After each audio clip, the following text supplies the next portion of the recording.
नमस्कार. सुरुवात एका विचाराने करूया. आज ती वरचढ वाटते, पण उद्या तूही वर असशील. हम्म. याच कल्पनेवर आधारित आपल्या रोजच्या जगण्यातली एक म्हण आहे. आपण अनेकदा ऐकतो ती. म्हण आहे, 4 दिवस सासूचे, 4 दिवस सुनेचे. आता हे ऐकलं की म्हणजे पटकन असं घरातलं चित्र उभं राहतं, बरोबर ना? हो, अगदी. म्हणजे असं वाटतं की हा फक्त घरातल्या नात्यांमधला सत्ता संघर्ष आहे. आज हिचा मान, उद्या तिचा. तेच सर. पण मग प्रश्न येतो की खरंच याचा अर्थ इतकाच आहे की यामागे काहीतरी अजून मोठा विचार आहे? बरोबर. आणि इथेच म्हणजे या म्हणीचा खरा आणि जास्त व्यापक अर्थ समोर येतो. हे फक्त सासू-सुनेच्या नात्यापुरतं किंवा कुटुंबापुरतं मर्यादित नाहीये खरं तर. अच्छा, म्हणजे हा फक्त घरगुती मामला नाहीये. मग काय आहे नक्की हा व्यापक अर्थ? काय सांगतो तो? तो अर्थ आहे की कोणतीही परिस्थिती किंवा कोणाचीही सत्ता, अधिकार हे कायमस्वरूपी नसतात. काळ बदलतो, परिस्थिती बदलते. आज जे आहे ते उद्या नसेल. अरे वा, म्हणजे हे तर आयुष्यातल्या कुठल्याही स्थितीला लागू होतं. अगदी. म्हणजे सत्ता असो, ताकद असो किंवा चांगली वेळ, ती नेहमीसाठी नसते. बरोबर. जसं म्हणतात ना, प्रत्येकाची वेळ येते. आज जे सत्तेत आहेत, उद्या कदाचित नसतील, दुसरे कोणीतरी येतील. हा जगातला नियमच आहे एक प्रकारे. खरंय. इतिहास बघितला तर हेच दिसतं. कुणाचं राज्य कायम टिकलंय? अगदी तसंच.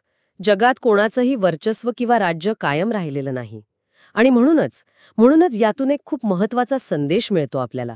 काय संदेश मिळतो? कोणता?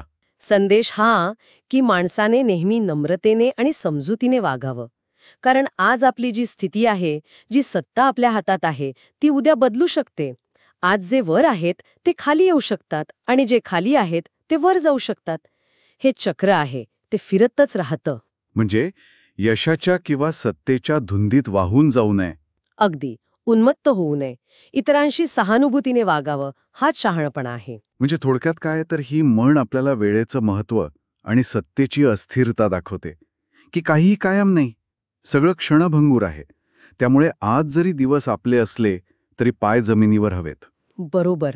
आणि ही नम्रता, हा समजूतदारपणा फक्त दुसऱ्यांसाठी नाहीये, तर बदलत्या काळात स्वतःला सांभाळण्यासाठी, टिकून राहण्यासाठी पण गरजेचं आहे. हो, हे पटलं.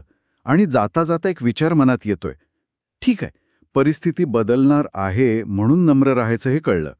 पण समजा दोन्ही बाजूंनी हे मान्य केलं तर, म्हणजे सासू आणि सून किंवा व्यापक अर्थाने बघितलं तर सत्ताधारी आणि सामान्य माणूस, दोघांनी हे स्वीकारलं की ही परिस्थिती, हे स्थान हे कायम नाहीये, हा तर त्यांच्या वागण्यावर, त्यांच्या नात्यावर त्याचा काय परिणाम होईल, कसा परिणाम होईल? हा चांगला मुद्दा आहे. कदाचित मग तो संघर्ष, ती कटुता कमी होईल. होऊ शकते, कारण मग दोघांनाही जाणीव असेल की आजची स्थिती उद्या बदलू शकते. हो ना, यावर विचार करायला नक्कीच जागा आहे.